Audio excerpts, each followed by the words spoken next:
Peacemaker Season 2 just ended its 8-episode run on HBO Max with a major turning point in the life of John Cena's aspiring do-gooder, Christopher Smith.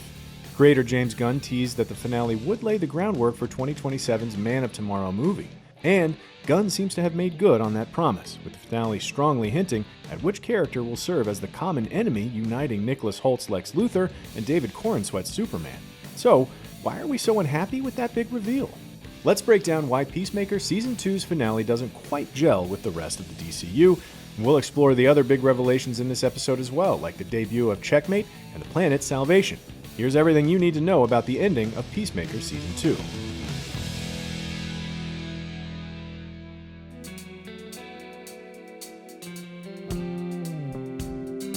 Everything seems to be going Chris's way in the closing moments of Full Nelson. He and Jennifer Holland's Amelia Harcourt finally have their big emotional breakthrough. Chris and the gang liberate a giant pile of cash and use it to open their own peacekeeping agency called Checkmate. More on that in a bit.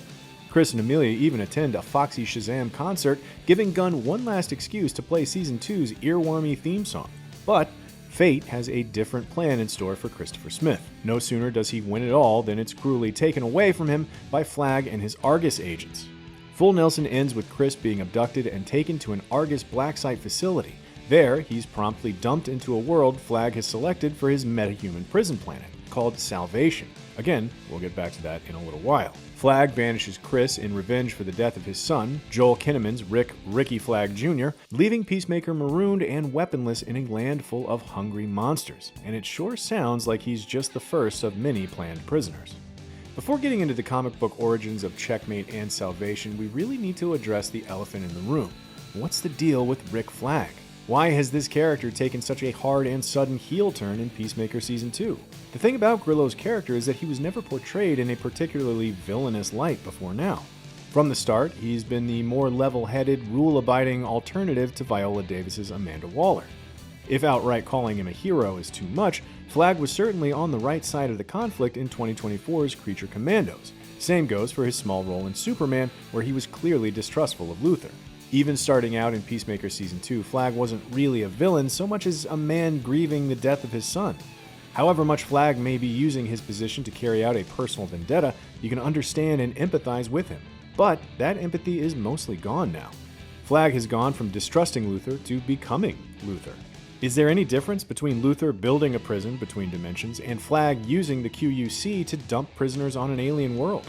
Even the way Flag treats his agents seems like a step too far for the character. We see him sending wave after wave of Argus troops into the QUC as glorified cannon fodder, joking and flirting while his men die horrible deaths.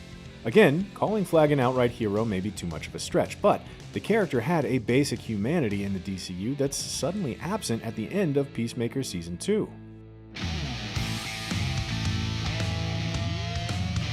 This sudden pivot in Flag's characterization is all the more troubling because all signs point to the character taking on a bigger role in Gunn's Superman follow-up, Man of Tomorrow. For all the speculation that Brainiac is the major threat looming over the heads of Luthor and Superman, it's looking like Rick Flag Sr. is the actual villain of Gunn's next movie. Flag clearly has a distaste for metahumans, despite previously leading a team of them. He sees them as causing more problems than they solve, nothing more than trash to be disposed of on a remote, out-of-the-way planet. In Man of Tomorrow, Flag may decide that Luthor should be among that group. That may be what forces Luthor to align with his most hated enemy. Superman is never one to turn down someone in need. Plus, he knows firsthand how dehumanizing it is to be abducted and imprisoned with no due process. Flag may be the threat that forces Superman and Luthor to put aside their differences and fight for a common goal. We may even see both characters banished to Salvation in Man of Tomorrow, queuing up the inevitable return appearance of Cena's Peacemaker. It seems that absolute power is corrupting Flag in the same way it did Waller before him. Again, it's just a little hard to swallow this abrupt pivot in characterization with Grillo's character. Part of the appeal of Flag was that he wasn't Amanda Waller. Why even sideline Waller in the first place if we're just getting another person with the same temperament running Argus? Hopefully, Gunn has something else in mind for Flag that can restore him to a more morally ambiguous player in the DCU rather than an outright villain. That said, Gunn would argue that Flag was never the noble character he might have seemed in Creature Commandos and Superman. At a recent press event, Gunn noted that Flag is a deeply flawed character whose greatest sin is overestimating his own intelligence. I think we saw a guy in Creature Commandos, which, when you're first watching that season, he seems like he's the good guy, but he's absolutely not, Gunn told reporters. He screws up everything again because he thinks he's smarter than Waller, which he isn't. He messes that up, and he falls for this woman and is kind of played by her the whole time. And that, to me, is the fun thing about Rick Flag. He's totally imperfect.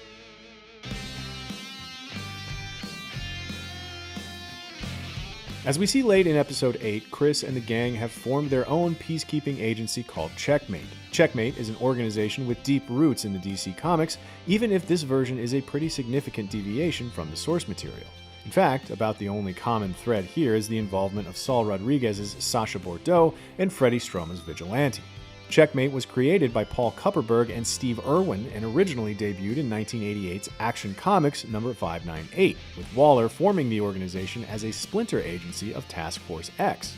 Vigilante's nemesis, Harry Stein, is put in charge of the agency, with Stein opting to model its organizational structure around chess pieces. Characters serve as kings, queens, bishops, knights, etc. Checkmate played a key role in the 1989 crossover The Janus Directive. But the monthly Checkmate series was eventually canceled with 1991's Checkmate number 33.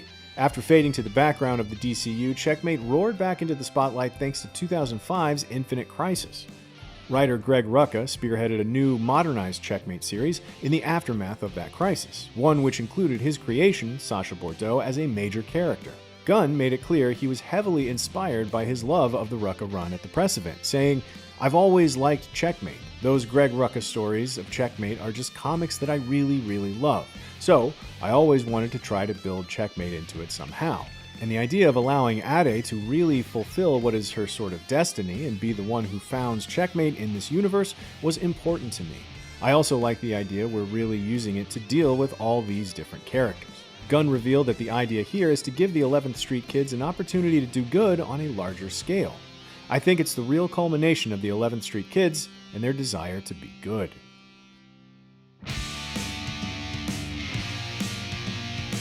As for the planet Salvation, that also harkens back to some of DC's early 2000s comic books.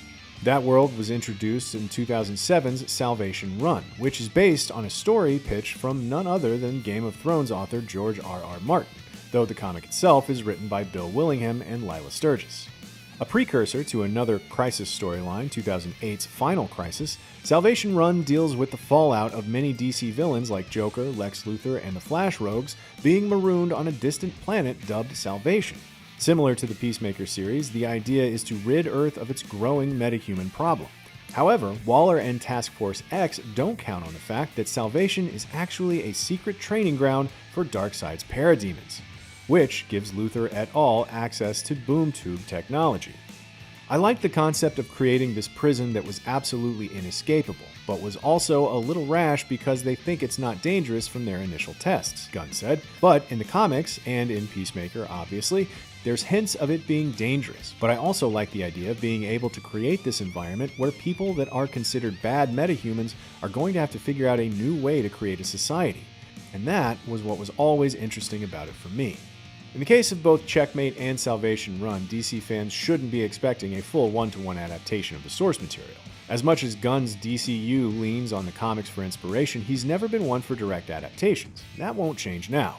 It's really about the concept, Gunn said. So there's a very distinct storyline with Joker versus Lex Luthor and all of that, but it's not that. The part that really spoke to me was the beginning of it, where in that version, Rick Flag Jr. and Amanda Waller were like, "F*** it, metahumans are a pain in the ass. They keep escaping, let's just get rid of them permanently." And they send them to this other place, and of course, there are a bunch of repercussions about sending a bunch of bad guys to another dimension. And in this case, the sole person there right now is a good guy, who has to survive on his own. As with the comics where Salvation Run ended with the villains escaping and returning to Earth with vengeance in mind, the real importance of the Salvation situation in the DCU may involve what happens when those characters do inevitably return. How do heroes like Superman and the Justice Gang react to what Flag has done? Is there a point where Argus goes too far in its pursuit of peace and order?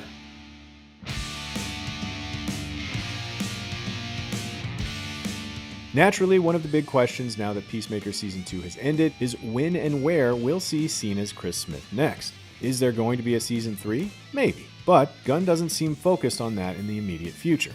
The Salvation situation seems more geared towards setting up other projects like Man of Tomorrow and Creature Commando Season 2, which Gunn confirmed is currently being written. This is about the wider DCU and other stories in which this will play out right now, Gunn said. So that doesn't mean that there won't be. I don't want to never say never, but right now, no. This is about the future of the DCU. We're expecting Cena to return in Man of Tomorrow, possibly in a more substantial role than his quick Superman cameo. Where that sequel leaves Chris may well determine when and how Gunn tackles a potential Peacemaker Season 3, but Gunn does at least seem to have plans for the alternate universe version of Chris's brother Keith, introduced in Season 2. I have plans for Keith, Gunn said. I just haven't figured out exactly how it's all going to work out. So I have to make sure I can do it. It's hard with the interdimensional hopping stuff to make these things come together in the way I'd like. So I have what I would like to happen with Keith, but I'm not sure. I've got to make sure it'll work. Let's not forget that there's a clear path forward for the rest of the show's cast without Chris. He may be marooned on Salvation, but Checkmate still exists. Gunn could well be planning a Checkmate spin-off series rather than a Peacemaker Season 3, as we see this fledgling organization grow into something bigger. Whatever comes next, Gunn confirmed that we will see Checkmate continue to play a key role. You'll definitely see Checkmate carrying through, Gunn said. They're a thing now, so they're a part of what's going to happen, and I think they're going to be really, really good at what they do. So, when we see them next, I think their circumstances will be a little different than the startup that they're at now. Do you want to see a Peacemaker Season 3 or a Checkmate spinoff? What are your thoughts on Flag's heel turn? Let us know in the comments below, and for all things DCU, make sure you like and subscribe to IGN wherever you like to watch.